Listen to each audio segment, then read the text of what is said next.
बढ़ते आगे उत्तर प्रदेश के भ्रष्ट आईएएस अधिकारी अभिषेक प्रकाश ने मेरठ में 1800 करोड़ की सरकारी जमीन में भी बड़ा कांड कर दिया। बेशकीमती सरकारी जमीन की ग्रांट लीज कमिश्नर की जांच रिपोर्ट के आधार पर निरस्त होनी चाहिए थी।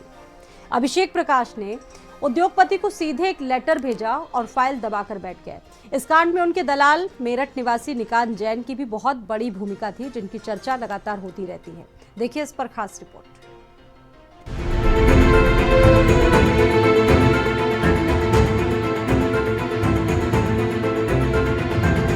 यूपी औद्योगिक विकास के सचिव रहे आईएएस अभिषेक प्रकाश की ये वो चिट्ठी है जिसके जारी होने के बाद 1800 करोड़ की बेशकीमती सरकारी जमीन उद्योगपति आलोक कुमार मोदी के हलक में उतर गई। इस जमीन की ग्रांट लीज मेरठ के जिलाधिकारी की सिफारिश के बाद अभिषेक प्रकाश को निरस्त करनी थी। इसके बाद प्रदेश सरकार के पास 1800 करोड़ की कीमती जमीन होती, मगर इस चिट्ठी ने खेल कर दिया।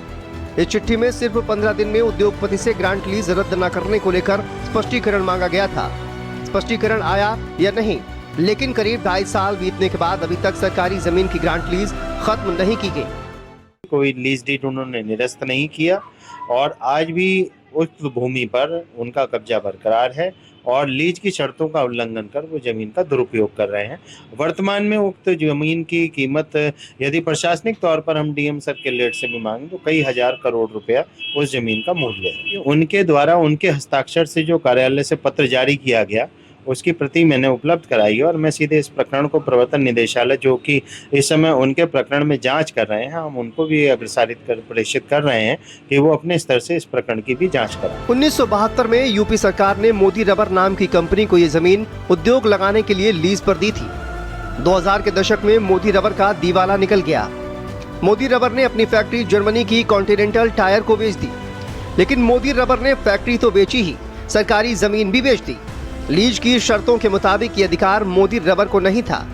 2022 में हुई शिकायत के बाद मेरठ के मंडलायुक्त ने 3 आईएएस अफसरों की जांच समिति से मामले को दिखाया तो पाया कि शर्तें तोड़ी गई हैं, इसलिए लीज डीड रद्द होनी चाहिए। मेरठ के डीएम ने यही लीज डीड निरस्त करने की चिट्ठी अभिषेक प्रकाश को भेजी थी।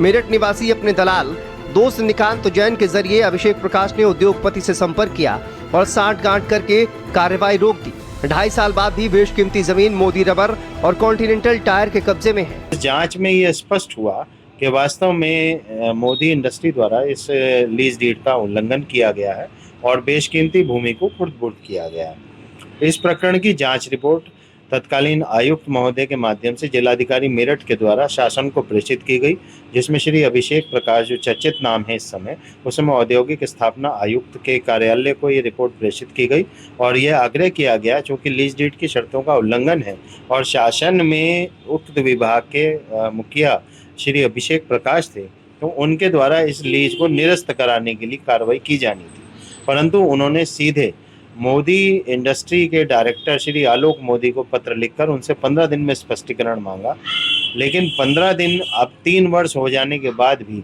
वो 15 दिन अभी व्यतीत नहीं हुए। अभिषेक प्रकाश के इस बड़े कांड के बाद क्या मेरठ के जिलाधिकारी ने ये जानने की कोशिश की कि जिस मामले की सिफारिश उन्होंने शासन से की थी उसमें अपडेट किया है, या फिर ये ऑफिस भी चैन की चादर तानकर सो गया?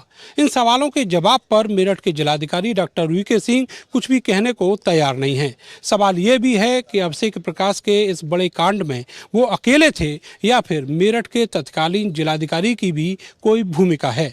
कैमरा सहयोगी सानू के साथ मैं नरेंद्र, भारत समाचार, मेरठ। और इस बीच आपको दिल्ली से